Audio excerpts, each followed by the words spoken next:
And so that's why I really feel like you need to watch the documentary before you even watch this video. Girl, I gotta put that in the beginning. Oh no! Ah! I hope I didn't just crack the case, y'all. Electric chair. Welcome back to Cosmoholics Anonymous. I am your favorite new mama and mama to be, Bougie Vintage, and today's video is all about the surviving R. Kelly debacle. So I mentioned it in a makeup tutorial that I had watched the first 4 parts, and then obviously after that I finished watching the series. And from the very first 2 parts, I was just flabbergasted, because throughout the years you've been hearing things about R. Kelly, but we never really knew to what extent, especially if you're my age and when all the things surrounding him were happening, you were a child. Now you're growing up, or you're grown up, and you can process the things a lot better. So basically, millennials are the people that knew nothing really about what was going on, and now we're seeing everything, and it's kind of like a mind fuck to us because we love his music. Now I'm a trap star, okay? So I don't listen to a lot of R. Kelly, but obviously when you go to like family functions and stuff, his music is definitely being played there, because Happy People and Ignition and songs like that, those are all very popular songs. Any song off freaking Chocolate Factory, like popular songs. And of course, if you have like an R&B playlist, you might have Bump and Grind on there.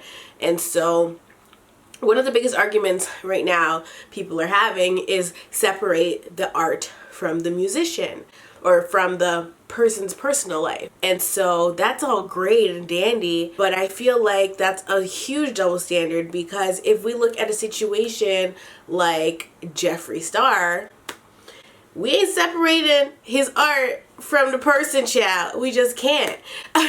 And so I don't think that it's fair that we would say it for one person but not another person. You know what I mean? When you cancel somebody, you cancel everything about them. The main reason why you cannot separate the art from R. Kelly is because the songs he was writing were basically surrounding the victims and the women that he was interested in, which is young girls, way younger than himself. When people first were listening to Bump and Grind, they're thinking, excuse me, that the song was directed towards their age group, the proper age group that should be sexually active or can be sexually active. We wasn't thinking that it was for people that was 14 and under, child, okay? Like, ew, just nasty. Before I even get into everything, I'll probably be beeping out a lot of words because of a number of reasons.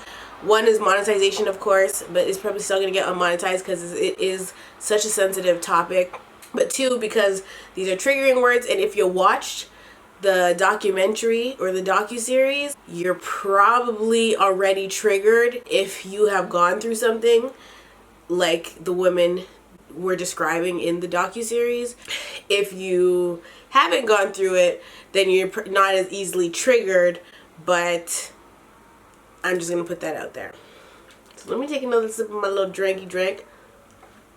And if you're new here, I'm pregnant, so this is not alcohol. This video might be all over the place simply because I wasn't treating it like Love and Hip Hop. So I wasn't taking notes while I was watching. I was just watching, and so everything I'm gonna talk about is based off of what I remember from the docuseries and how I was feeling while I was watching the docuseries.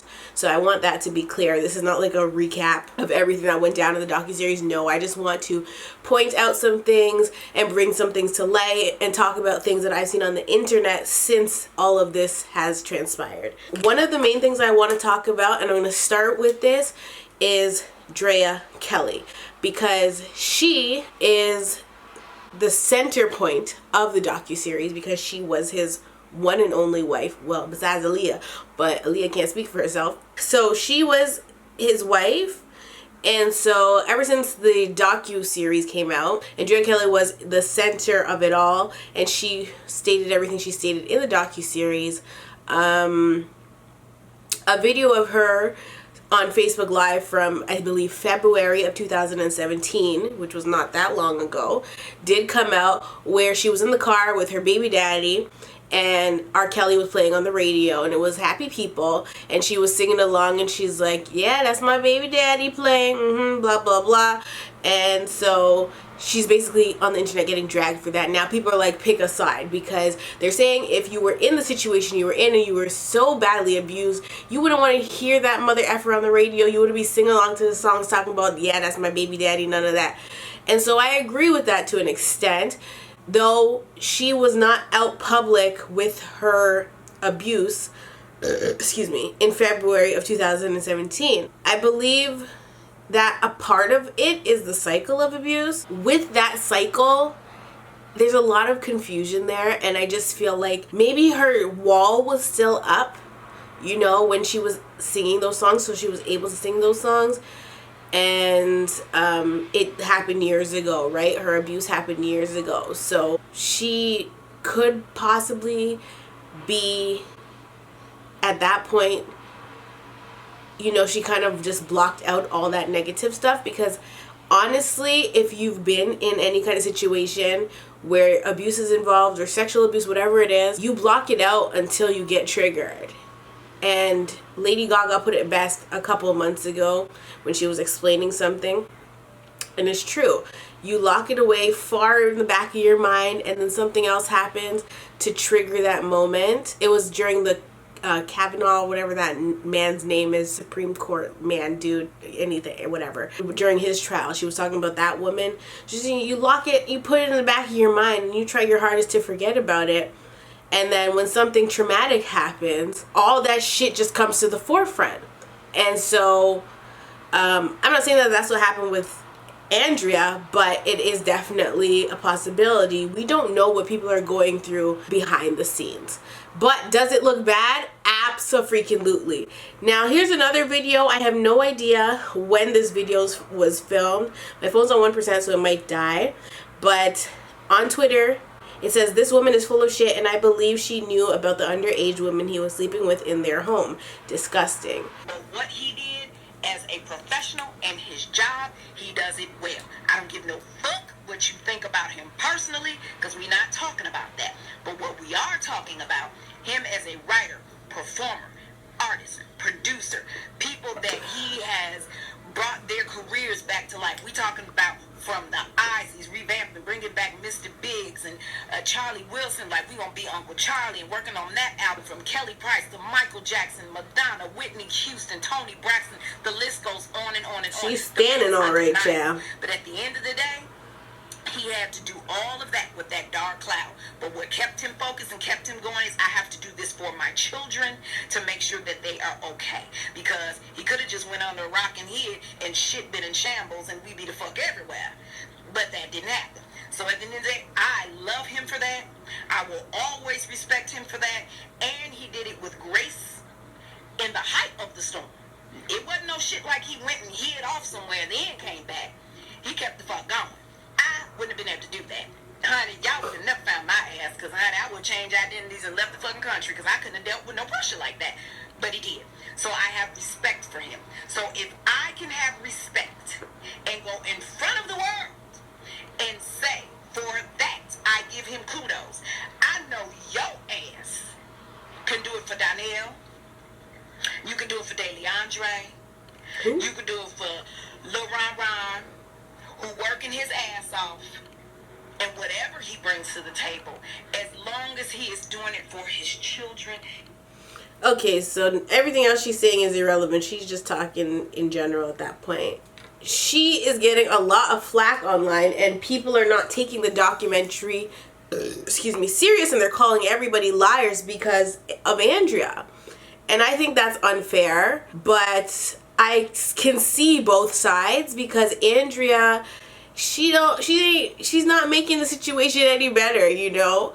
And so everybody keeps saying, well, if his own ex-wife is, one, still carrying his last name, and two, if she ain't muting R. Kelly and she's still bopping his shit, then why the hell should I? And so people are using any excuse in the book to negate everything bad that he's done, and I can't freaking wrap my head around it. And they keep bringing up Harvey Weinstein and freaking what's that dude from House of Cards? I can't remember his name, but they keep on bringing up those people and all these older white men that seemingly have gotten away with murder because obviously Bill Cosby got put away but everybody else didn't. So people keep comparing the situation, and I'm just like, it's not even a comparison thing. They all need to go. Like, what are people getting? And so with this whole R. Kelly, with this whole R. Kelly thing, Andrea's story was a little bit different from the other women in the documentary. So with Andrea, she claims that one, she had no idea that they were gonna get married. First of all, it was so weird how she explained it, because I didn't even feel like they were dating, you know? The way she explained it, it kind of just seemed like she was one of the dancers, you know, on the team. The dancers were not allowed to talk to the band. The band wasn't allowed to talk to the dancers. Like, nobody from any set was allowed to talk to anybody but basically the people in their own set. They had to keep a straight single file, and R. Kelly was really controlling that way. The way she made it sound was that she was a dancer, and all of a sudden, you know, he basically proposed to her, and nobody was even at the damn proposal because the brother that's in jail, who, good God, I could not stand him, but the brother that's in jail, Bruce, he was saying that he wished he could have been there for that occasion, but that's just how Rob is. Rob is R. Kelly. He missed out on that and important family moments, and he also said that obviously he knows that Andrea wishes her family could have been there too, but they weren't. And so Andrea was saying that she was basically estranged from her family because her phone number got changed behind her back and all this stuff, and Rob was really working to get full control of her life. And so what I don't understand in their situation is, if you want your family at your damn wedding, why the hell would you say yes? Like, 'cause she said in the beginning it was great, you know, but I don't understand why, like, if you show up to some hotel or whatever and you don't even have a dress, like, you don't have anything, and this man is telling you it's our wedding day, why wouldn't you say, no, I want my family here? Because when she didn't do that, that's when he realized how much he could get away with. Everything he does, everything that he was doing was to see how much more he can get away with. And that's the type of women that he preyed on. He was preying on women that were already broken or that were weak, that didn't have a voice. And that's why the only woman that he was not able to freaking bamboozle was freaking Sparkle. Because, well, she still got bamboozled, child, but that's later. We'll talk about that. The only woman he didn't really get to bamboozle and take full control of was Sparkle, because Sparkle witnessed Andrea coming downstairs and knocking on the door and Rob ignoring the door knock, and then she knocked again and he ignored it again, and then finally once Sparkle said, "You don't hear that knock?" that's when R. Kelly answered and said, "What's up? Like, who is it? What is it? What is it?" And it was freaking Andrea, and this lady was asking if she could come down and get something to eat. I'm sorry. I am not living in nobody's house and asking for permission to get food. Are you dumb? Are you dumb? But obviously the abuse was so far gone at that point. And so the other thing with Andrea is that even Bruce attested to this, which is why I'm confused as to why people are saying she's lying. His own brother attested to the fact that once they got married, he never really saw her. He wasn't even sure if he could talk to her. His own brother's wife. So why are people even confused about Andrea's position in this whole thing? She was abused just as much as everybody else. She's going about it weird. I will admit that. I will say that. I see what everybody else sees.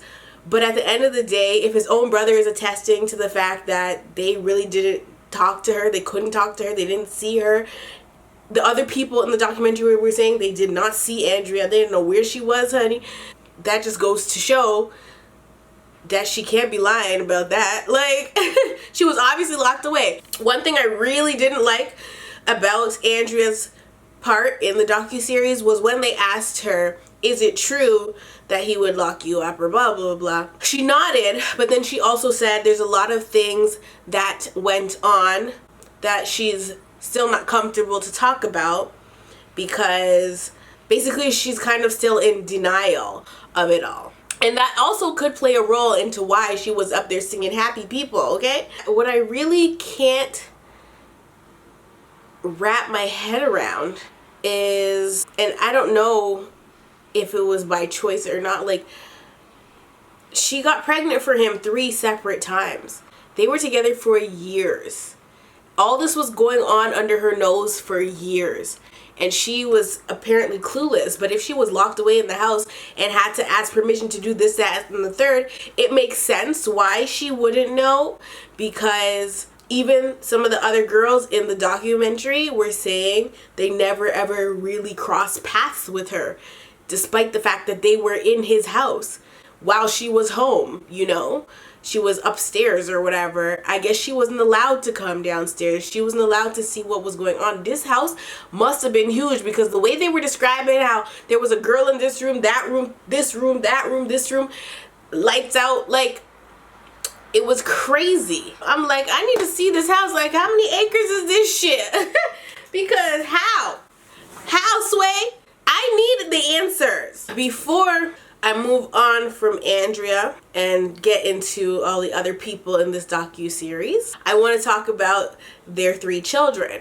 And I hate to do this because it's like, WTF? But I actually follow one of R.KELLY's kids on Instagram. And through following that daughter, I was able to find the other 2 kids. And so I find that this daughter in particular, she's the oldest, I find that the artwork that she chooses to do is very peculiar. I'm going to insert the photos that I screenshotted, and I'm not going to say what I think because it's a bit much. With the situation at hand, you can't put anything past R. Kelly, so I don't know what to really think, but I ain't trying to accuse nobody of nothing, child. I ain't trying to be up here like a gossip channel talking about allegedly. Ain't no alleged nothing, okay? I don't know. This is a theory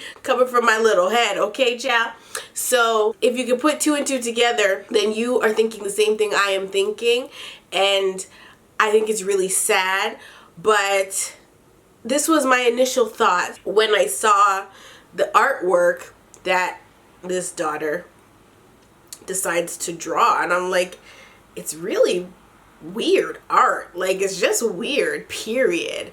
And because of who her daddy is, I'm just like, are you okay? Blink twice if you need help, you know? Let us know, sis.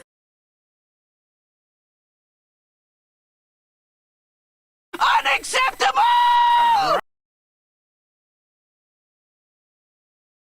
Let me tell you how I ended up trying to find the sister. I saw a comment on, I think, the Shade Room or one of the blogs. I saw a comment about the kids, and somebody referred to one of the children as trans. And I was like, they got a trans child? What's going on? So I go looking now. So I go to her page to check if she was trans, but she's not. So then I go and I click on the next sister's page, and I don't know that she's trans, but she definitely has a masculinity to her.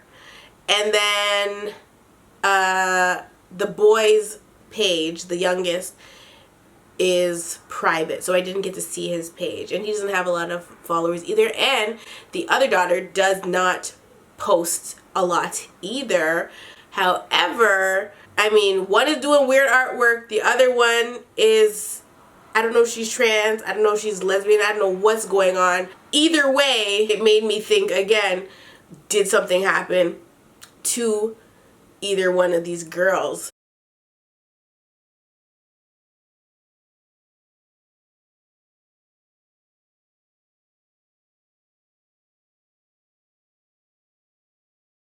Because that's what he's into, young tings.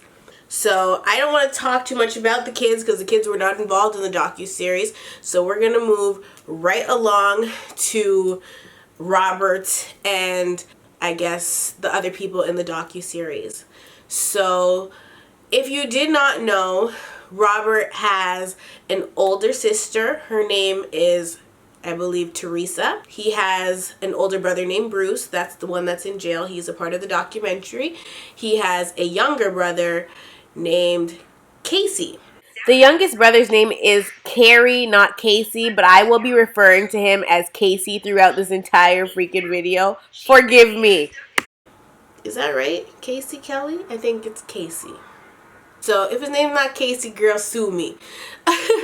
Casey's also a part of the docuseries, and in the docuseries, they show clips of R.Kelly doing interviews in different places with different people.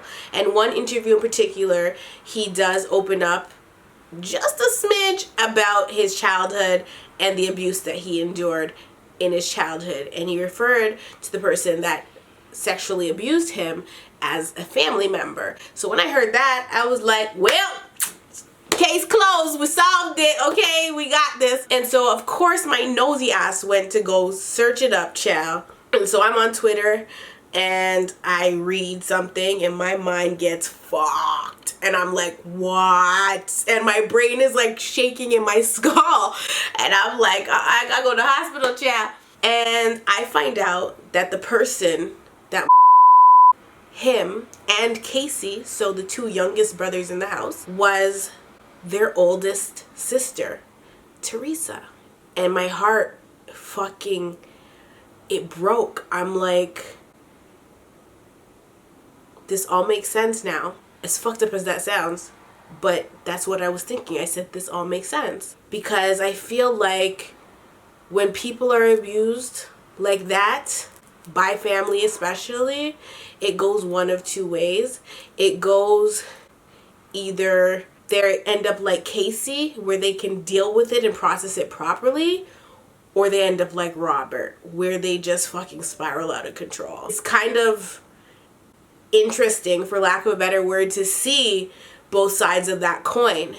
Because with Casey, who's actually the person that exposed who done it and when it was happening and when it started and when it ended, he did an interview with Unwind with, is it Tasha? Girl, I don't know. I saw it on YouTube though. Y'all probably know who the heck she is. But I saw an interview and he explained it and it was very detailed and graphic, and I was like crying and I was really like, wow. And the part in that interview that really had me effed up was when he finally, as an adult male, was able to address his sister because his son had got shot and he had called his sister. No, his sister had called the hospital to check on the nephew, his son. When he got on the phone with her, he was telling her, you know, I appreciate you calling and everything like that. And this was his moment to tell her, you know, I forgive you for everything that you did as a child to me. Like when you were a teenager and I was just 6, I forgive you for that. And so he did that. And in that same moment, this woman opened and fixed her mouth to say, I don't know what you're talking about.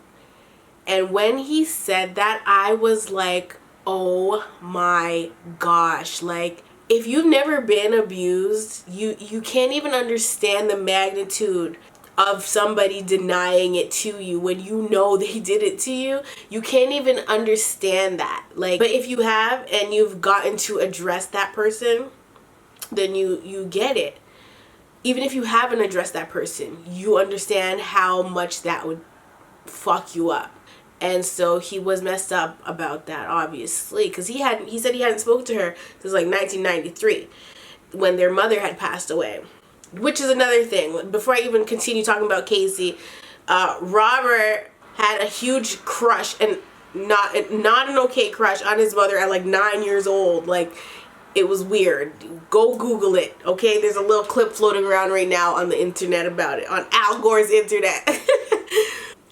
That drink is so good. Yeah, so Casey he was really candid, and he spoke openly about the whole entire situation, and he was emotional, and he was really strong in doing that. I think out of all of the people in the docuseries, he stood out to me the most for a number of reasons.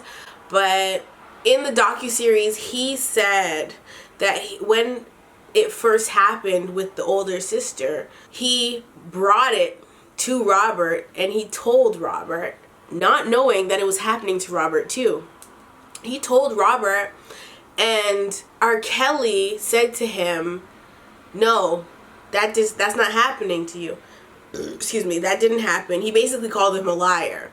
And so Casey said that was basically the test. Like, if my brother is not going to believe me, then obviously I can't bring it to my mom, because that's who he was trying to tell, but he wasn't sure how to because of who the person was. He also stated in the interview, not on the documentary, that he believes that Robert was enjoying whatever was going on between himself and the sister, as to why he would tell him that's not happening, because he didn't want the sister to get kicked out of the house because they were doing some incest stuff, child. It was disturbing when I heard it, and it's disturbing now, and I'm just like, I can't even fathom.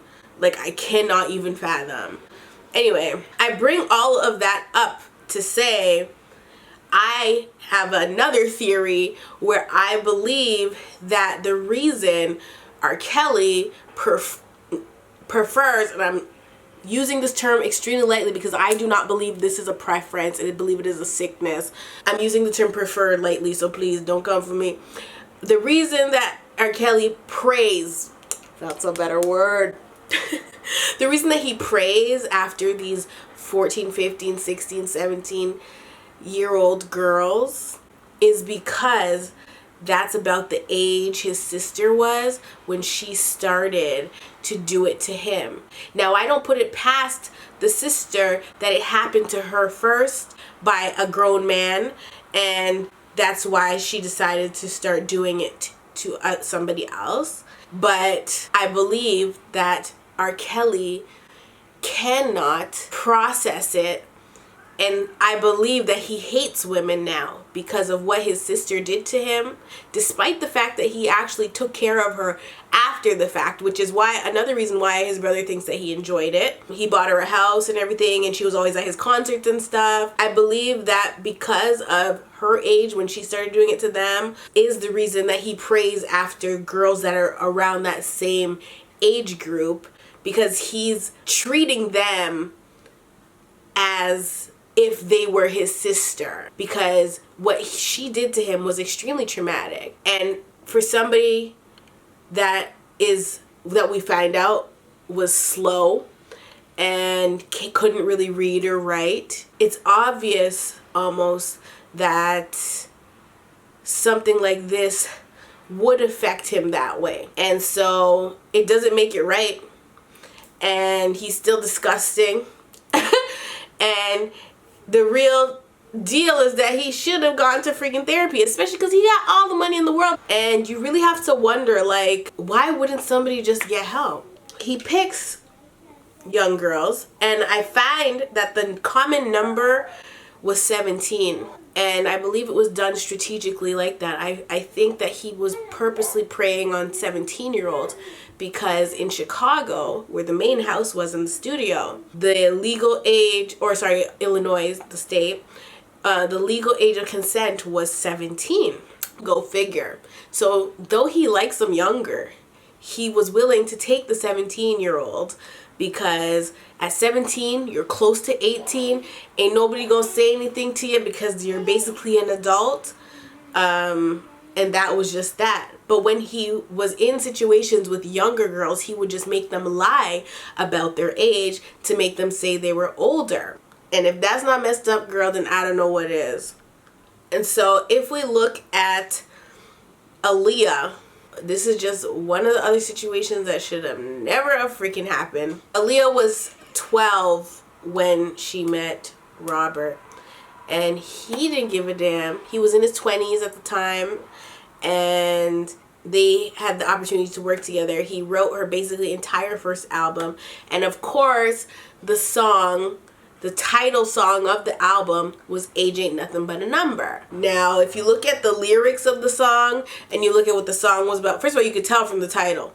But like, if you really break down the lyrics and then you look at all the things that have happened in R. Kelly's life, all the things he's being accused of, and we know that he's guilty of, when you look at that song after you consider all those things, it's like, once again, you have to ask, how do you separate the art from the artist? How do you separate the art from the personal? Because he's writing that song with the mindset that, yeah, I'm 20 something, but I'm a date a 12-year-old. Like, ew, who the fuck? I cannot. And so it's just like, how could you listen to that song and not cringe after the fact? Like, if you can listen to those songs knowing that he wrote them, or whatever the case may be, or knowing the history behind the song now because you watched the docuseries, and not cringe, it's like something's wrong with you, honey. You need to go get some damn therapy, because you should find it wrong. Like, period. It's just like Bump and Grind. Like, how can you listen to Bump and Grind, but he's not singing to Miss 20-something, Miss 30-something, Miss 40-something even. He's singing to Miss freaking teeny bopper 12-year-old. Like, come on, no. How could you listen to the song and still feel it's okay? Like, ew. Ew. How could you listen to that song knowing good and damn well the man was peeing in the mouth of a 14-year-old? How? Girl, please get some help. Okay? With the Aaliyah situation, a lot of that got talked about in the documentary, and this was the first point where I was like pissed off, because his former bodyguard, or whoever the guy was, or his tour manager, I believe, his former tour manager, it's like he was making light of the situation. I don't know if it's because Aaliyah's dead, but like, he was laughing and smiling, and like, I was like, ain't shit funny. Like, you helped them forge documents so that they could get married. She lied at the age of 14 or 15 and said that she was 18 so that her and R. Kelly could legally get married. But they still weren't legally married. The marriage had to be annulled because it was found out that she was only 14. Like, I don't understand how the tour manager would even allow this. Why didn't you step in and say something? Why? Because your pockets were being lined? And that is the reason number one why his ass needs to be in jail right along with R. Kelly. R. Kelly was not alone in doing all these things. He did have a lot of help. He sent out people to recruit the girls for him. So technically, he wasn't going out and recruiting the girls, but the people that were going out and recruiting girls for him knew what the hell he was looking for.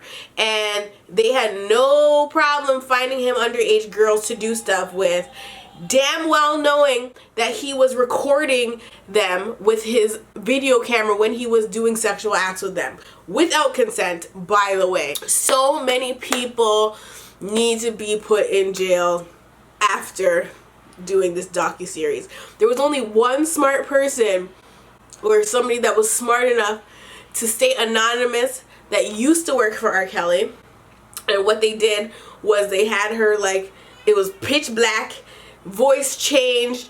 We don't know who the hell was talking. The only person that knows who that person is mother effing R. Kelly and maybe some of the damn girls that were in the house. But other than that, we don't know who that person was, and that person was extremely smart. She's like, y'all ain't gonna get me indicted, bitch.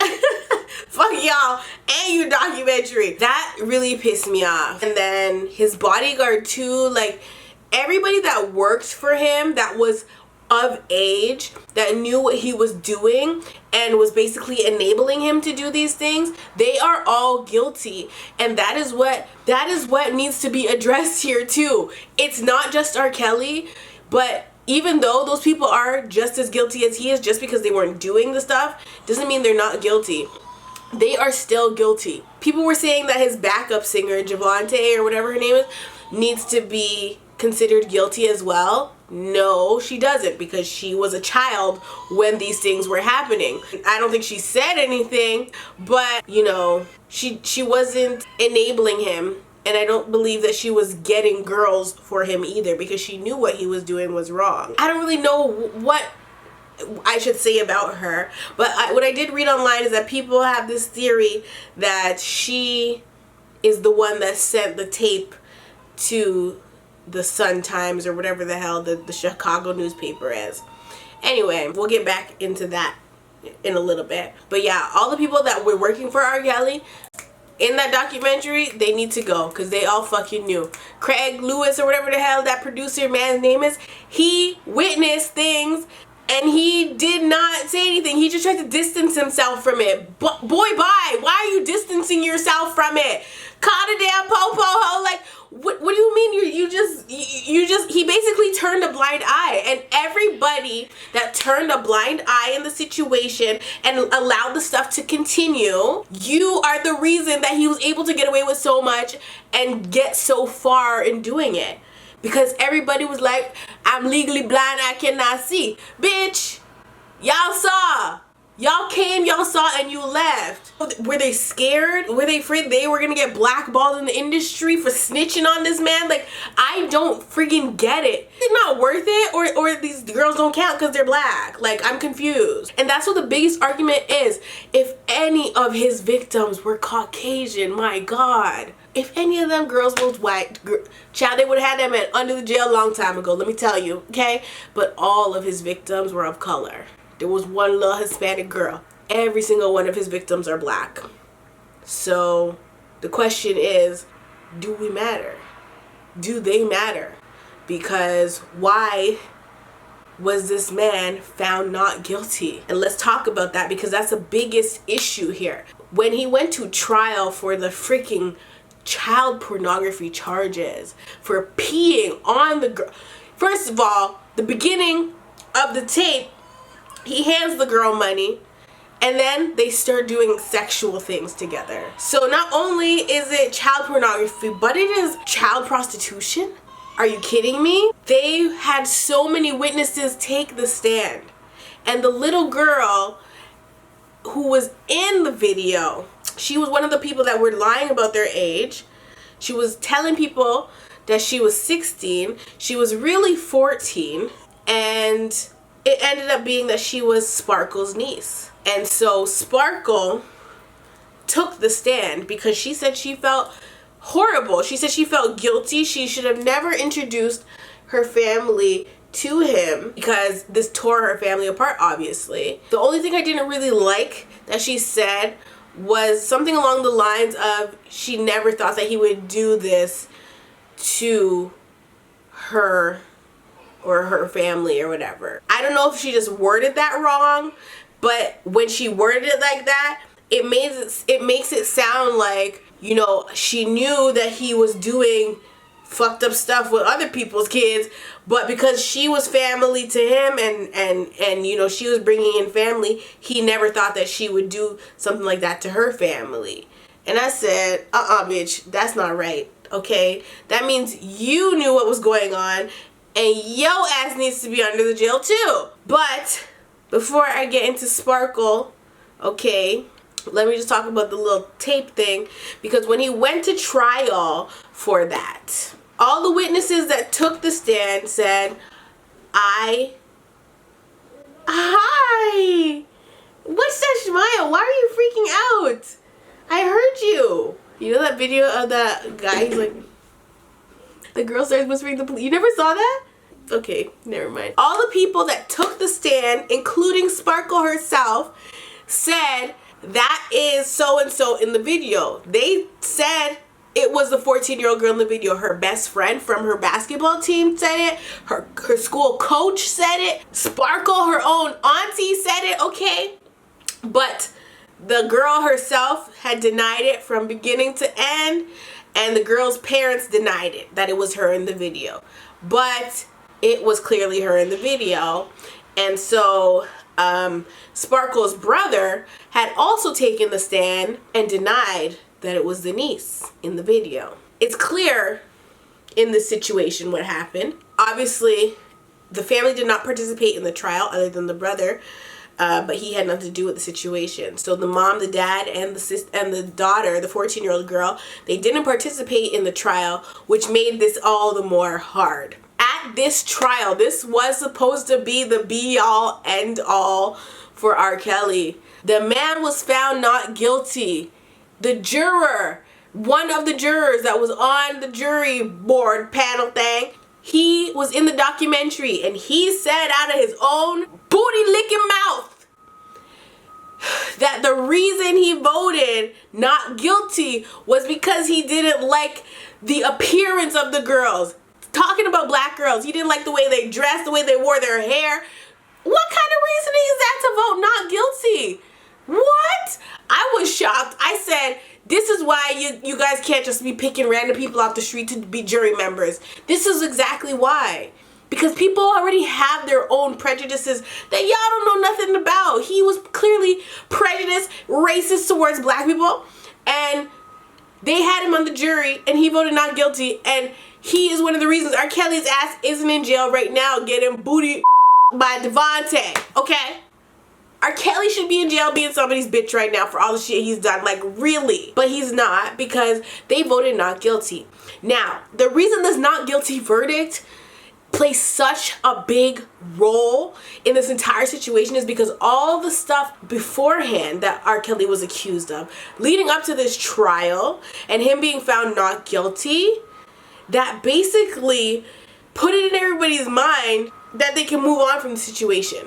Despite the fact of them seeing the tape or not, the tape was being distributed like it was a sex tape, and it was not. It was child pornography. So because of that not guilty verdict, when people heard R. Kelly's name again, they also attached to it not guilty, and so not guilty means what? That you're innocent, right? But people get not guilty all the time. Usually you don't get it if you're black. So I don't know who the hell was working behind the scenes for R. Kelly, but child, they were doing a damn good job, because I can't believe he got found not guilty. Like,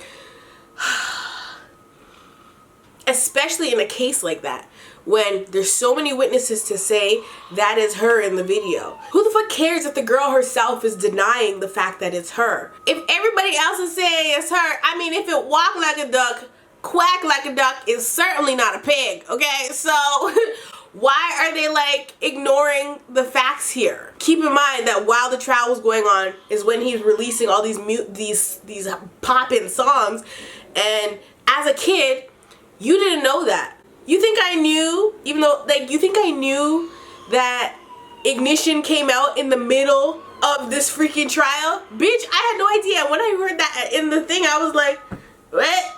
I love Ignition. I'm pissed, you know?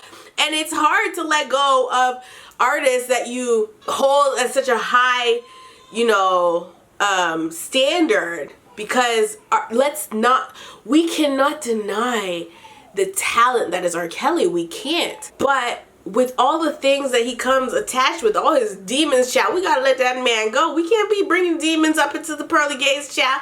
They must have another VIP section for people like that, because we just can't be ignoring stuff like that, you know? I think that not guilty verdict is also plays a big role as into why the parents that we saw in the docuseries were so damn dumb.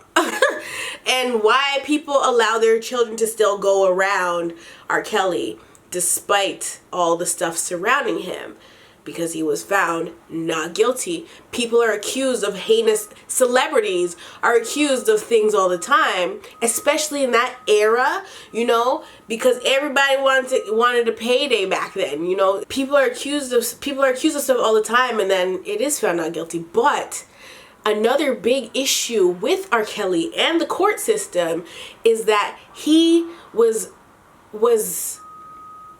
being sued by other parents for their underage kids, and he kept settling out of court. So I don't know if people just ignored that, or they never knew, or whatever the case may be, because it's not the same as today where you could just Google stuff. Like back then, the internet was still very fresh. You could find a lot of stuff on the internet, but it's not like today. And it definitely, we didn't have social media. Girl, we had MSN, AOL. We did not have social media. You know, Facebook was new for us, and Facebook was not used the way it is today. It wasn't used like that back then, and we didn't have Instagram and gossip blogs to deliver all this information to us. So times are definitely changed, and so now we can be more woke and we can know a lot more and absorb a lot more information. But back then, it makes sense as to why, you know, people weren't so knowledgeable about the things going on with R. Kelly. But as I was saying, there were lots of lawsuits brought out against him, and he kept settling out of court. But along with the settlements came NDAs, non-disclosure agreements. Therefore, both parties could not speak of anything, because if they did speak, the money would stop. The problem with this whole entire situation is that all those parents that took payouts instead of actively suing this man for doing whatever he did to their underage children, because they put their money above the welfare of their child, that was a big issue as to why R. Kelly kept getting away with stuff and kept and was able to do all the things he's done, keeping the girls captive or whatever, brainwashing them, whatever it was. That is the reason. Because if he's settling out of court and there's NDAs and those people cannot talk about it, how we gonna know anything? But when you settle out of court, that says a whole fucking lot. That says you just want the problem to go away. Not one of those people that broke their NDAs, child. The money must have been too damn sweet. And I just can't even believe that somebody would put that over the welfare of their child. I believe that you can be in between a rock and a hard place, but when you are sexually abused, that shit sticks with you for life. And I don't understand how the parents could do that to their children. We need the money? Like, I don't understand. How do you do that to your kid? How? I'd knock my mama clean out. As soon as I was of age, I would have knocked my mama clean out. Bitch, why you take the money, bitch? I am going crazy because I was sexually abused. Like, no. Like, no. Now that we talked about that, now we can jump into how I feel about the actual girls. I think I want to start with what confused me the most, because a lot of the women, the survivors, basically stated, like, once they realized they couldn't take it anymore, they packed their bags and they left. Now, you really have to understand or know a master manipulator to understand why it's not so easy. Oh, and let me touch on that too. What I really enjoyed about this docuseries was the fact that they had psychologists and people that are knowledgeable in those areas that could explain it to the people at home, because I know that there were people at home looking at their screens like, these bitches some dumb assholes. Like, I know that that's how people were sitting at home thinking.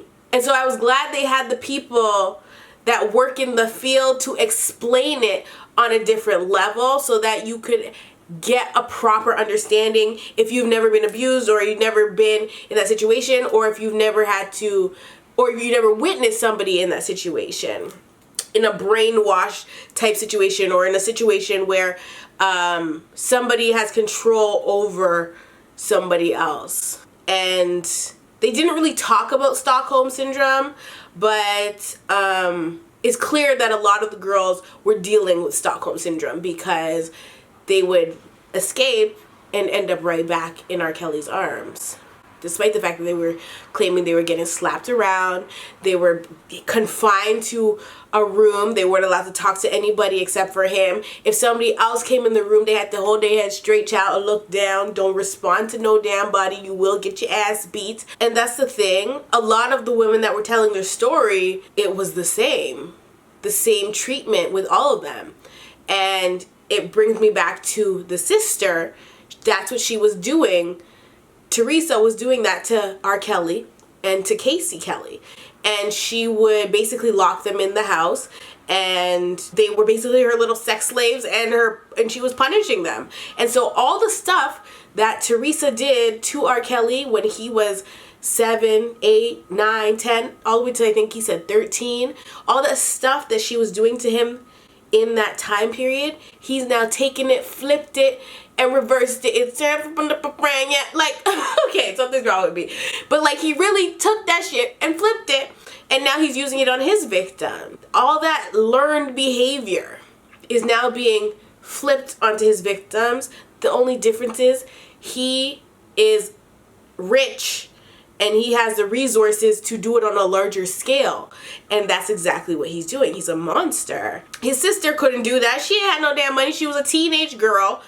She was disturbed, and she was doing that stuff to her little brothers, but she couldn't do it to the magnitude that R. Kelly is doing it at, because she didn't have the funds, honey. And so R. Kelly has the money to do it, and he has the help to do it too, because he's not working alone. It's like a factory, you know, the chocolate factory. Literally. Oh my God, is that where the title came from? Oh no. Ah! What the fuck? I hope I didn't just crack the case, y'all. Electric chair. Oh my gosh. No way. I'm doing too much. Right? Is that what happened? Because it's all black girls. He's running it like a factory. We always call black girls chocolate. The chocolate factory. Oh my God. Girl, no.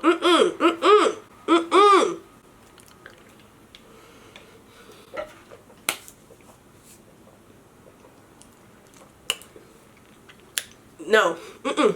Okay. Ah!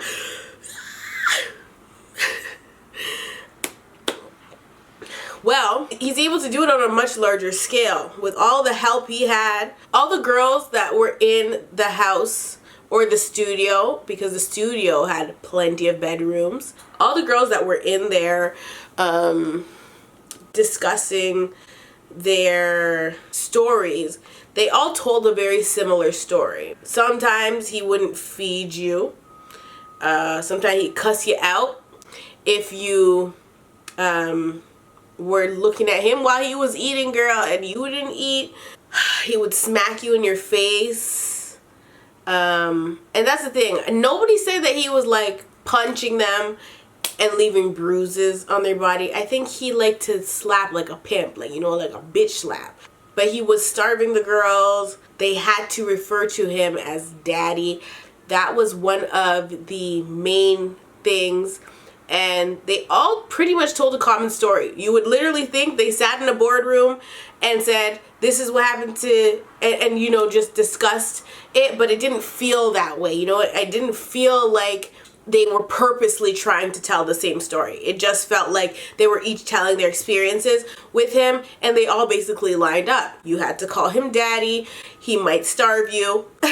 You had to ask to use the bathroom. And this was the thing that I was really confused about. I'm like, so how come all these girls are saying they're brainwashed? Well, they weren't saying they were brainwashed. How come all these girls are supposedly stuck, trapped in the closet, trapped in these situations, but they still have access to their cell phones? That's what I was confused about. Because the one girl, the girl that wrote the book, if you guys don't know about the book, I'll see if I still have the link to it and I'll put it in the description box. But the girl that wrote the book, she wrote it and published it anonymously, but she is in the documentary. You could, as soon as I saw her, I knew. she said that she would have her cell phone and she had recruited a girl for R. Kelly, and they would text all the time in the house and try to meet up in the same bathroom just so that they could see each other. They would ask if they can go to the bathroom, and then they would try to meet up at the same time in the same bathroom. And for whatever reason, they were never able to meet up. And she never really said why. She just said it would just never work out.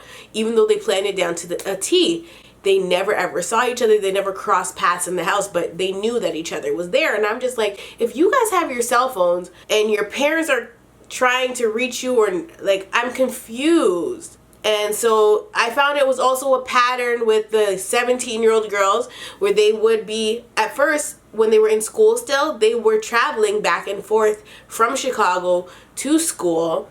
And the one girl in particular, I was like, bitch, why is your mom allowing you to go? What do you mean she knew you made up your mind already? You were 17. You think at 17 I can tell my mom, yeah, I'm gonna go see R.KELLY? Bitch, my mom would tear my hide. Like, what are you talking about? That's what confused me the most. I'm like, why would how? You guys had no discipline? This is why parents need to beat their kids' ass. Like, I was beat as a child. I wasn't going no damn where. I wasn't gonna tell my mom I'm going to no damn Chicago. Like, what? It made no sense to me. And so, those are the things that make you raise your eyebrow in the documentary. Just the girls talking about, first of all, no, we need to put this down a little bit.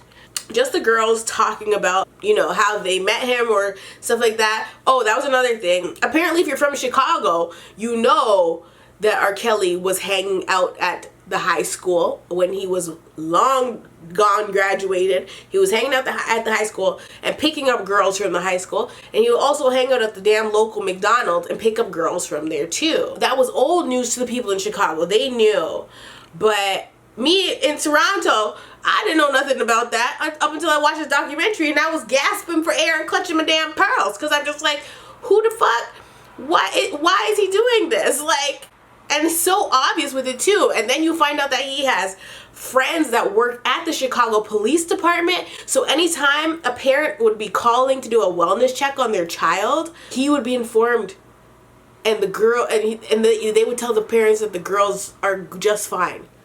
I just feel like with the whole girls being there, a lot of the parents were big dummies.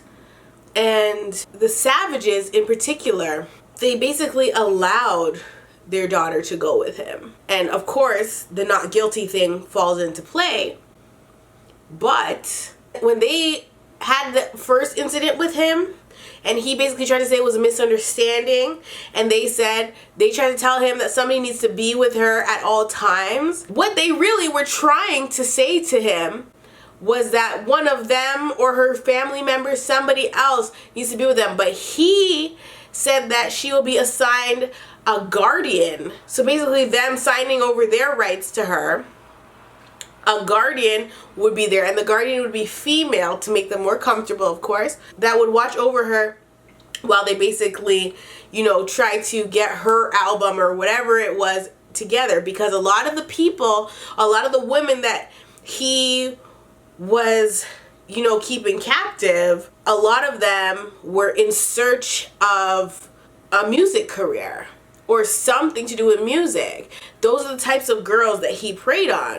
One of the first girls, the Hispanic girl, she wanted to be a singer. Obviously, he didn't know that when he met her, but she did want to be a singer. She actually got pregnant, had a miscarriage, his baby, and he infected her with mono, which left her in the hospital for 2.5 weeks. And he paid her mother $1,000. I guess that was her pain and suffering. Like, girl, really? Like, a lot of situations were just like, what? Why would you even accept that? It's just like the Aaliyah situation. Her parents accepted $100 for Aaliyah so that Aaliyah wouldn't pursue legal action against him for the whole entire situation. Like, are you serious? Are you serious? Anyway, I'm not even gonna get into that. The only parent in the documentary that I was fucking with was Michelle, because that was the only parent that was actually acting like a damn parent. She didn't know what the fuck was going on with her daughter. She found out her daughter was lying to her about her whereabouts, which is not uncommon, you know. Her daughter was lying to her.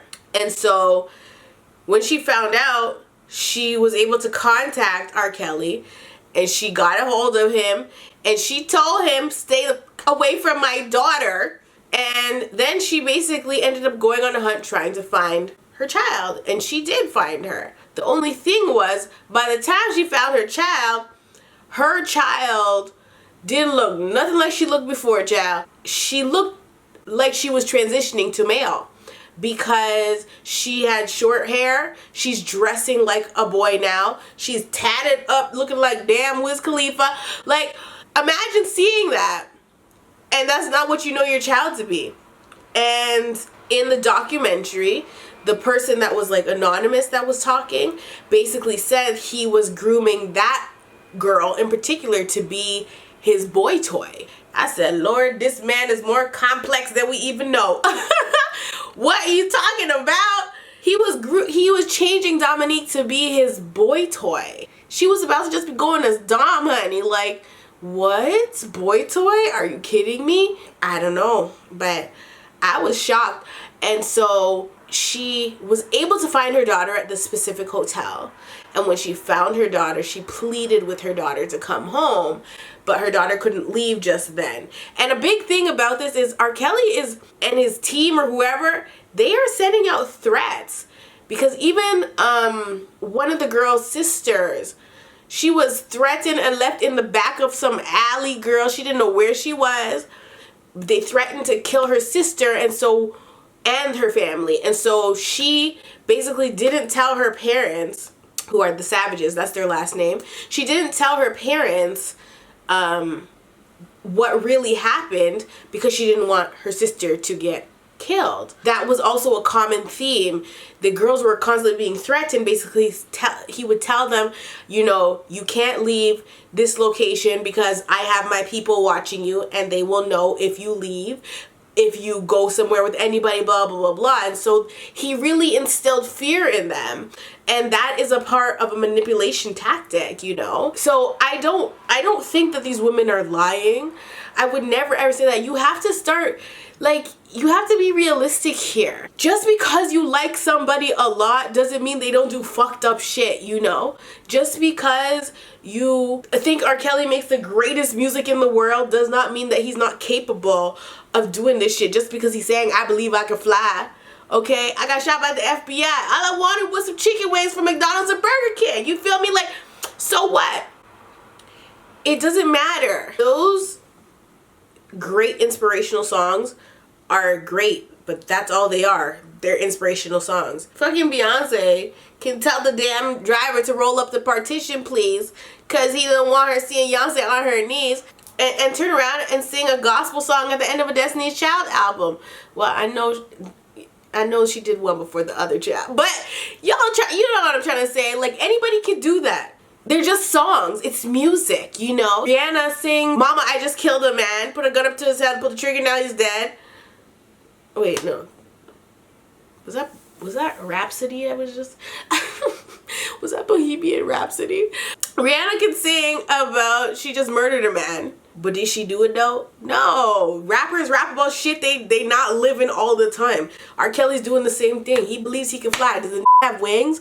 Bitch, no. So why are we acting like he can't lock up bitches in the closet? Like, you know? And so he actually released music that snitches on himself. And they talk about that in the documentary. And so that's why I really feel like you need to watch the documentary before you even watch this video, girl. I gotta put that in the beginning.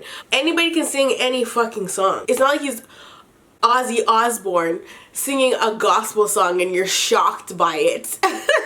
He is a black man that was raised in the church. Of course he can sing an inspirational song. You know how many pedos are up in the church? Girl, you already know, because I done dropped a whole video on that. So let's not act surprised here.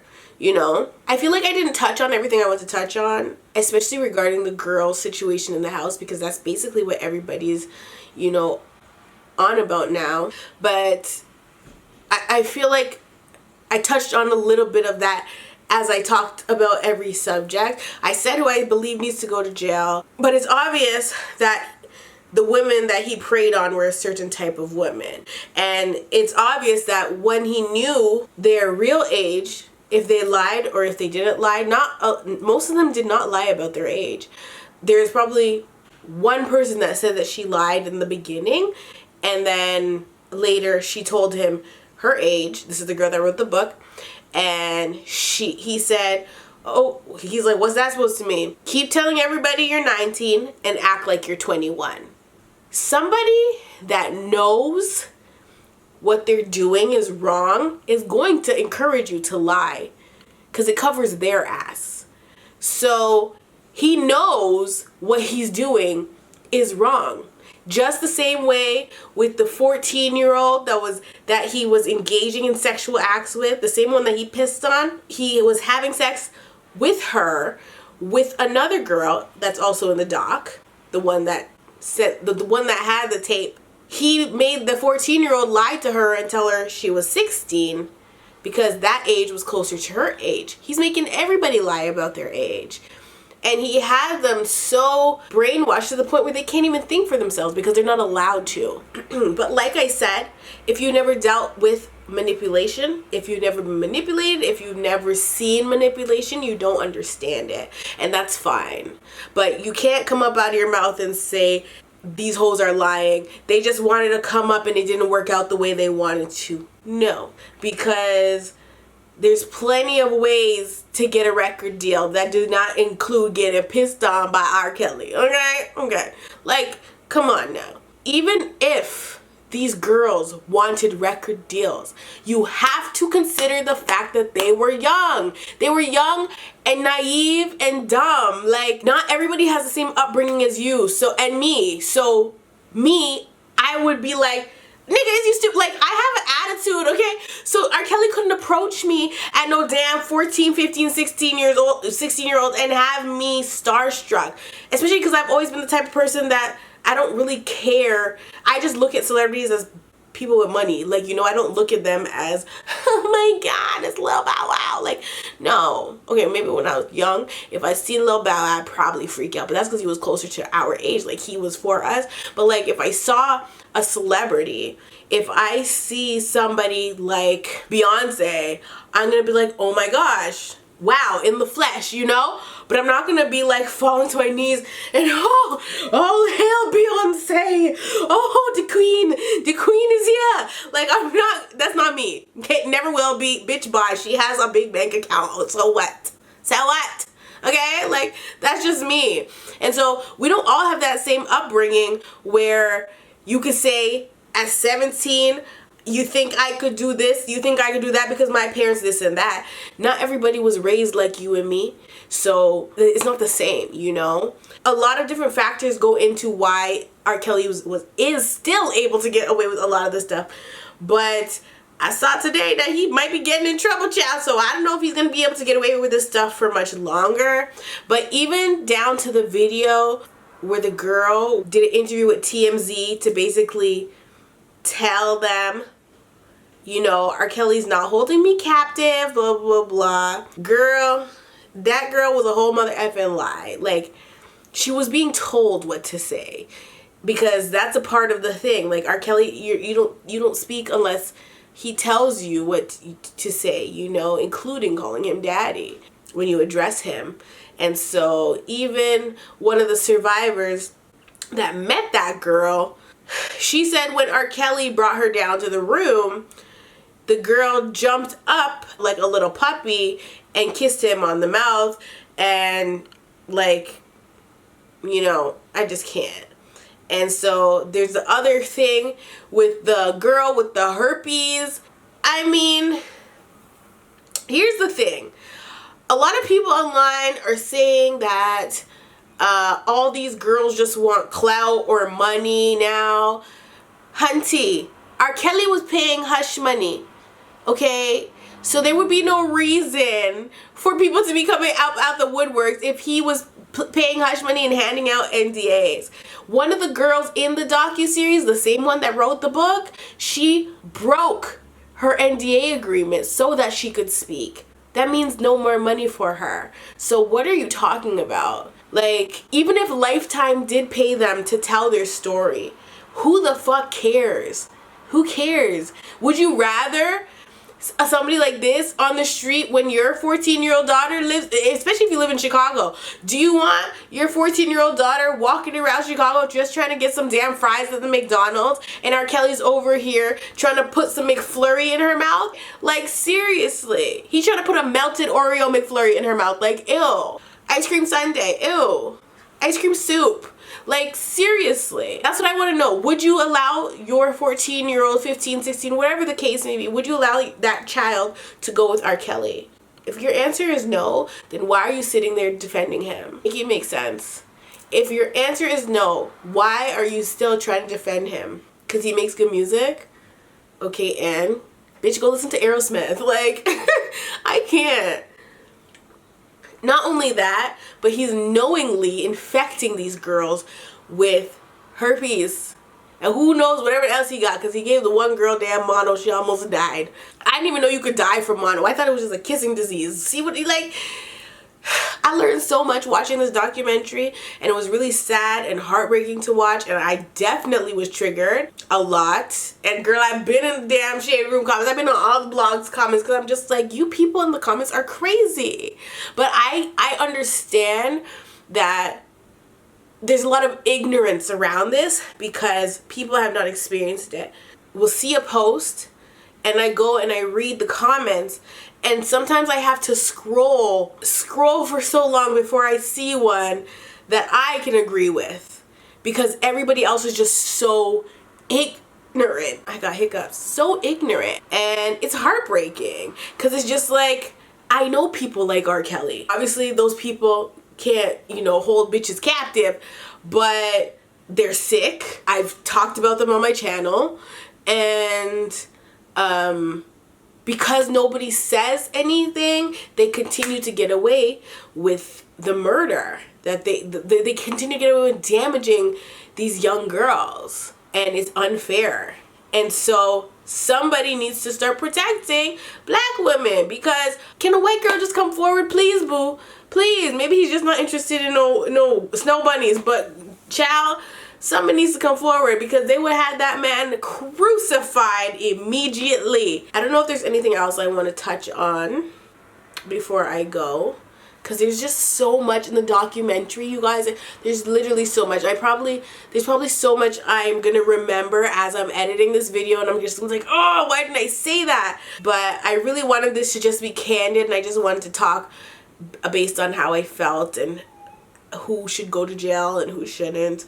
But majority of the people should go to jail. Oh, I never really talked about Sparkle, did I? I was very frustrated with the Sparkle situation, because I just felt like Sparkle knew better, and she still did what she did. At the end of the day, R. Kelly's a grown-ass man, and he has no right to touch any little girl, period.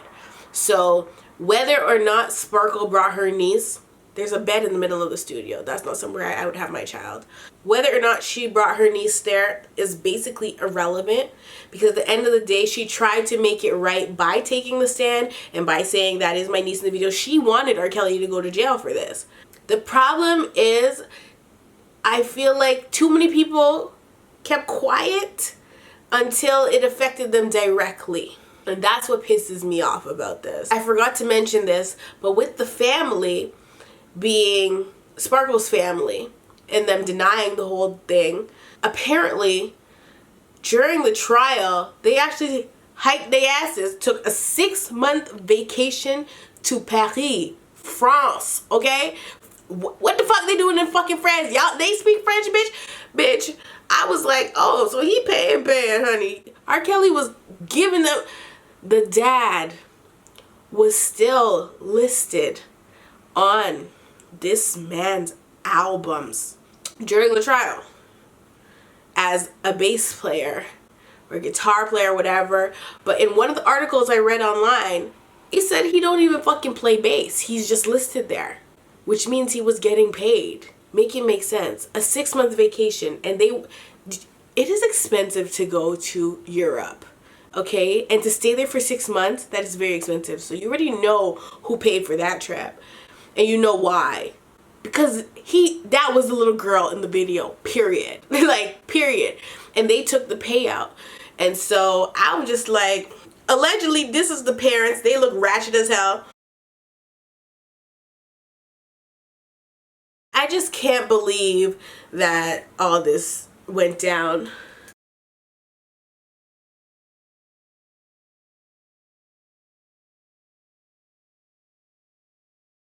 And if you didn't watch the docuseries, please go watch it. Like, seriously, don't just take my word for it. There's so much I didn't even mention. One of the girls getting pregnant for him and having an abortion. And I was actually wondering if all of the women that he slept with have herpes. Because the dad that spoke to another lady that was dating him, he told her to go get checked because he knows that his daughter has an incurable disease. And she got checked and she found out she had herpes. And so she's trying to sue for that now. And I mean, if his daughter has it and she has it, how come everybody else don't have it? He clearly is not a condom using type person, because condoms don't even really protect from herpes, because it's yeah. So there's just so much. I feel like I can't even touch on everything. I tried to squeeze 6 to 7 hours into this small ass recording time, and I tried to touch on as much things as possible, but I really want to know what your thoughts are in the comment section below. I hope I didn't miss anything. Like, I really do. I wish I should have taken notes, but when I was watching, I wasn't thinking about YouTube. In the comment section, just let me know what your thoughts are on everything. If you plan to mute, if you don't plan to mute. I mean, to me, I had already muted this guy because I don't have any music of R. Kelly on my phone. I don't have any albums. I don't have anything. I have Apple Music, and I don't stream R. Kelly. Like, that's not an artist I'm like, oh, I want to listen to R. Kelly today. Like, no, that's not me. So I told you I'm a trap star. So I listen to a lot of different types of music, but like R. Kelly's just not like, no. How you feel about the docuseries? If you feel like everybody should go to jail, what are your thoughts? I love you all so much, and I will definitely see you in the next one.